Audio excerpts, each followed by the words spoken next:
नमस्ते दोस्तों, मैं सौरभ शर्मा स्वागत करता हूँ आपका फिर से अपने चैनल में। और ये जो वीडियो रहेगा, ये वीडियो अपना पूरा प्योरली बेस्ड रहेगा इंग्लिश स्ट्रेटजी पे, जो कि मैंने बताया था। तो आज अपन इंग्लिश स्ट्रेटजी पे पूरा विस्तार से डिस्कस करेंगे कि किस तरीके की आपको अप्रोच रखनी चाहिए, किस तरीके से आपको पढ़ना चाहिए कि आप इंग्लिश में मैक्सिमम मार्क्स स्कोर कर पाएँ, ठीक है। तो और ये जो स्ट्रेटजी रहेगी वो प्योरली बेस्ड रहेगी मेरे एक्सपीरियंस पर, जैसे मैंने पढ़ा था, ठीक है। इसमें कोई मिलावट नहीं, कोई भी प्रमोशन नहीं, कुछ नहीं है, ये बिल्कुल ऑथेंटिक मैं आपके लिए डिलीवर कर रहा हूँ। तो सबसे पहले अपन स्टार्ट करते हैं कि जो भी नए कर रहे हैं, जो भी न्यू बिगनर्स हैं या जो भी रिपीटर्स हैं, जो भी हैं, सबसे पहले आपका मेनली फोकस रहना चाहिए कि आपके पास सिलेबस कंप्लीट होना चाहिए, ठीक है। जो रिपीटर्स होंगे उनके पास सिलेबस कंप्लीट हुआ, उनके नोट्स होंगे हैंड रिटन। और जो नए आ रहे हैं वो क्या करें, सबसे पहले कोर्स कंप्लीट करें इंग्लिश का किसी भी टीचर से जिससे आपको समझ में आता है, ठीक है। क्योंकि फर्स्ट प्रायोरिटी अपनी होनी चाहिए कोर्स कंप्लीट, क्योंकि बिना कोर्स कंप्लीट के आप किसी भी एग्जाम के लिए तैयार ही नहीं हो सकते।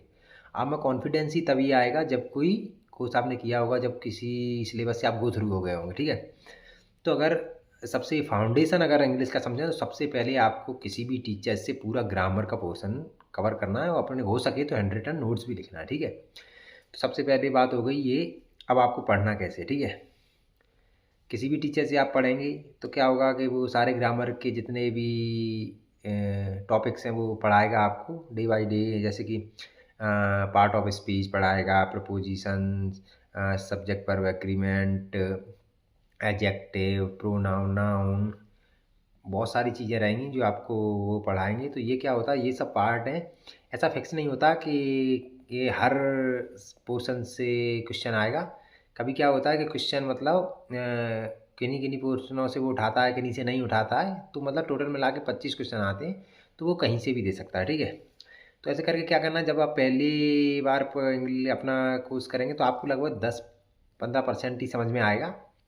पर फिर आपको क्या करना है, जैसे आपका एक बार सिलेबस कंप्लीट हो गया, और पहली बात तो ये है कि आप डेली क्लास करने के बाद थोड़ा सा टाइम निकाल कर उनको रिवीजन भी करते रहिए, जिससे क्या होगा कि आपके माइंड में वो ज़्यादा देर तक बना रहेगा, ठीक है। तो जैसा कि आपने पहली बार कोर्स कंप्लीट कर लिया, अब उसके बाद आपको क्या करना है कि जैसे ही आपका कोर्स कंप्लीट हुआ, आपको फिर से वो वीडियो चला के फिर से वही पढ़ना है। इस बार आपके लिए बेनिफिट क्या रहेगा, आपको लिखना नहीं पड़ेगा, ठीक है। क्योंकि आप लिख चुके हैं तो लिखने में टाइम नहीं जाएगा। फिर आपको क्या करना है, जैसे टीचर समझा रहा है अपने कॉन्सेप्ट क्लियर करते जाना। ऐसे ही यही चीज़ें जब आप 2-3 बार रिपीट करेंगे तो मेरी बात मानिए, इंग्लिश आपके फिंगर टिप्स पे हो जाएगी बिल्कुल। अब ये हुई ग्रामर की बात। ग्रामर आपको कैसे कवर करनी है, ग्रामर आपको बार बार पढ़ के ही कवर करनी होगी। चलो अपन पहले ग्रामर का ही खत्म करें, फिर क्या करना है, फिर आपको ग्रामर के टेस्ट देने हैं, जैसे स्पॉट एरर, फिर मतलब ऐसे ही जो भी रहेंगे आपको ग्रामर के टेस्ट देते रहना, जिससे क्या होगा कि आपके ग्रामर क्लियर होती जाएगी, ठीक है। अब आपने ग्रामर कर लिया। ग्रामर क्या होगा, जितना आप रिवीजन करेंगे उसी से क्लियर होगी। अब आएंगे अपन बुकैब पे। तो बुकैब में आपको क्या करना है कि बुकैब में आपको ब्लैक बुक खरीदनी है। ब्लैक बुक से जो भी antonyms, synonyms, one word, idiom, phrases, phrasal verb होंगे उनको आपको 25-25 करके याद करना है, ठीक है। 25-25 करके आप डेली याद करेंगे तो काफ़ी दिनों तक आप पाएंगे कि आपकी सारी बुकैब कभी कवर हो गई हैं, जो कि मोस्ट रिपीटेड हों या जो भी होंगी जो एसएससी ने पूछी हैं। और आप जितनी बार वोकैब रिपीट करेंगे उतनी बार आपका वो प्रैक्टिस होके पूरा आपको वोकैब एकदम आपके फिंगर टिप्स पे वोकैब भी हो जाएगी। आप सभी को पता होगा एसएससी की इंग्लिश में हमेशा वोकैब का महत्वपूर्ण रोल रहा है। लगभग 5-5, 7-7, 10-10 क्वेश्चन देखने को वोकैब से मिल जाते हैं, ठीक है। तो वोकैब आपकी मेन रहनी चाहिए। वोकैब को आपको इतना पढ़ना होगा कि वोकैब आपको आनी चाहिए। कोई भी वोकैब वो पूछ ले, ज़्यादातर वो मोस्ट रिपीटेड वोकैब पूछता है, पर अभी पैटर्न चेंज हुआ है तो ठीक है, आपको सारी वोकैब करनी है। अब अपन आते हैं कि कॉम्प्रिहेंसन। बहुत सारे लोग कहते हैं भैया जो क्लोज टेस्ट आता है या कॉम्प्रिहेंसन आ जाता है उनमें दिक्कत। उसके लिए आपको क्या करना पड़ेगा, उसके लिए आप क्या करिए, जैसे आपके घर में बच्चे होते हैं फर्स्ट सेकंड थर्ड क्लास के, उनकी इंग्लिश की बुक लीजिए और पढ़ना स्टार्ट करिए। रीडिंग पढ़ेंगे, अंडरस्टैंडिंग बढ़ेगी, हिंदी में समझिए उसको। तो जितना रीडिंग से आप क्या है एक बार समझना सीख जाएंगे कि क्या सेंटेंस कह रहा है, तो वो आपको इधर कॉम्प्रिहेंसन में फ़ायदा देगा। क्योंकि कॉम्प्रिहेंसन अगर आप पढ़ पा रहे हैं, अगर आप समझ पा रहे हैं, तो ही आप सॉल्व कर सकते हैं क्लोज टेस्ट भी। तो उसके आपको क्या करना है, उसके लिए आपको पूरा ये प्रैक्टिस करनी पड़ेगी, क्या कहते हैं, रीडिंग प्रैक्टिस करनी पड़ती है, ठीक है। रीडिंग प्रैक्टिस से ही हमेशा क्लोज टेस्ट और कॉम्प्रिहेंशन बेहतर होते हैं। ये अपनी मोटी मोटी बात हो गई कि सिलेबस कैसे कवर करना, ठीक है। अब महत्वपूर्ण बात पे अपन आते हैं कि ये चीज़ें आपको लंबे समय तक याद कैसे रहेंगी। तो इसके लिए आपको क्या करना है, उसके लिए आपको टेस्ट बहुत देने हैं हमेशा। इंग्लिश का टेस्ट आप चलते फिरते भी दीजिए, क्योंकि इंग्लिश आपको बेहतर तभी होती जाएगी जब आप इंग्लिश के टेस्ट रेगुलर देते रहेंगे। बिना टेस्ट के आप इंग्लिश अच्छी नहीं कर सकते। तो जितना भी हो सके आपको टेस्ट देते रहना है, टेक्स्ट बुक पे जितना वे वोकैब का टेस्ट देते रहना है, कॉम्प्रिहेंशन का test, full test, sectional test. और क्या होगा कि जैसे कि बहुत सारी गलतियाँ भी आपसे टेस्ट में होंगी। अब गलतियाँ कैसे सुधारनी है इंग्लिश में? जैसे क्या हुआ कि आपने आज देखा कि मेरे सेक्शनल टेस्ट में 10 गलतियाँ, उन 10 गलतियों को रजिस्टर पर लिखिए और उन 10 गलतियों को ऐसा पढ़िए कि वो नेक्स्ट वाले उसमें टेस्ट में वो गलत ना हो, वो 10 सही होने चाहिए आपके।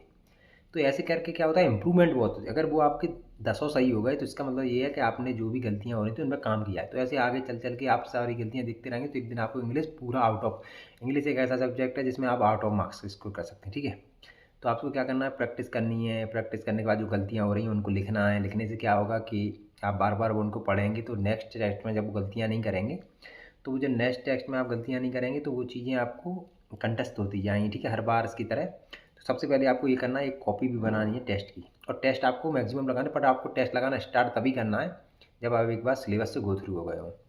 अब बहुत से लोग पूछते हैं टीचर, ठीक है टीचर और बुक, तो उसका मैं बताता हूँ। जैसे कि मैंने पढ़ा था गोपाल वर्मा सर से, जो कि कैरियर वेल पे पढ़ाते हैं, क्योंकि मुझे उनका समझ में आया। ऐसा नहीं है कि आप भी गोपाल वर्मा सर से, आप किसी से पढ़ सकते हैं, Rani ma'am, Neetu ma'am, Gopal sir, Jaydeep sir, और एक RWA के सर हैं, वो भी अच्छा पढ़ाते हैं। तो आप किसी से भी, जिससे तरुण ग्रोवर सर, जिससे आपको समझ में आ रहा है उससे पढ़िए।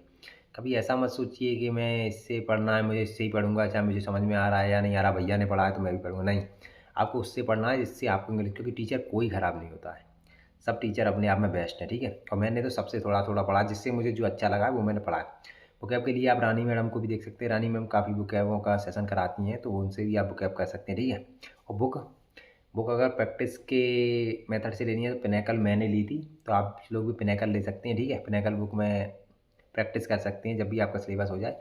और दूसरी बात ये है कि थ्योरी के लिए बुक लेनी है तो थ्योरी के लिए जिस टीचर से आप पढ़ते हैं वो लगभग बुक निकालते हैं। आजकल कोई भी टीचर बुक निकालता है। ठीक है, तो सभी टीचरों की बुक अवेलेबल है, किसी भी टीचर की आप थ्योरी के लिए बुक ले लीजिए।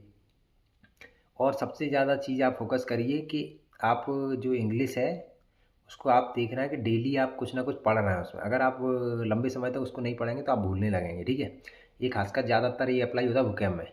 तो आपको हमेशा ऐसे देख के चलना है कि आपसे मिस ना हो चीज़ें, आप लगातार पढ़ रहे हैं। ठीक है, कोई भी ब्रेक हो रहा है, अगर आप नहीं पढ़ पा रहे हैं तो आप कम से कम वोकैब का टेस्ट देते रहिए, जिससे वोकैब आपकी कंटेस्ट बनी रहेंगी। ठीक है, तो इस तरीके से मैंने पढ़ाई की थी। आप सभी को पता होगा मेरे लगभग 63 या 65 नंबर थे आउट ऑफ 75, क्योंकि आपको पता 25 क्वेश्चन आते हैं। तो 75 में से लगभग, मुझे आपको लगता है कि अगर आप मेरी स्ट्रेटजी से भी चलते हैं तो आप 75 में से 75 नंबर ला सकते हैं, अगर आप बिल्कुल ऐसे ही पढ़ रहे हैं जैसे मैं बताया। ठीक है, बाकी अगर 75 भी नहीं ला पा रहा, 70, 65, 60 के ऊपर स्कोर कोई बुरा स्कोर नहीं है, काफ़ी अच्छा स्कोर है। पर 60 से और ऊपर हो जाता है तो वो बेहतरीन स्कोर में माना जाता है। ठीक है, तो यही अपनी स्ट्रेटजी थी जो मैं फॉलो करता था, वही मैंने आप तक डिलीवर किया। हालांकि मैं जल्दी डिलीवर करता हूँ क्योंकि मेरे पास, मैंने कोई ऐसा नहीं होता है कि इनमें बहुत टैक्टिक्स लगाई जाती पढ़ने के लिए। सिंपल सा पढ़ने का तरीका होता है, जो मैंने पढ़ा वही मैं आपको पढ़ा दिया। ठीक है, तो ऐसे आप सभी को पढ़ना है। बाकी कोई भी दिक्कत अगर आपको आती है किसी भी चीज़ से रिलेटेड तो आप मुझे कमेंट, मैसेज, व्हाट्स उस पर, टेलीग्राम पर, इंस्टाग्राम पर, सभी मेरी आईडी आपको पता मेंशन है, कर सकते हैं। अगर आप कोई भी इशू फेस करते हैं मुझे बता सकते हैं। बाकी आप जैसे मुझे सपोर्ट कर रहे हैं सभी लोग, मैं देख रहा हूँ कि अब अच्छा मेरे को प्यार दे रहे हैं, वीडियो मेरा लंबा चल जाता है, तो ऐसे ही प्यार देते रहें और अपने भाई के चैनल को लाइक शेयर सब्सक्राइब करते रहें। बाकी अगर आपका कोई दोस्त वोस्त है जिसको नहीं पता है उसको भी बताते रहें। बाकी मुझसे जुड़ने के लिए मैं टेलीग्राम चैनल की लिंक दे दूँगा अपने डिस्क्रिप्शन में, वहाँ से आप टेलीग्राम पर जो भी अपडेट आती है मैं डालता रहता हूँ, तो वहाँ भी ज्वाइन हो सकते हैं। और मैं मिलूँगा जल्दी आपको एक जीके की स्ट्रेटजी वीडियो में। तब तक आप लोग अपना और अपनों का ख्याल रखते रहिए। Thank you.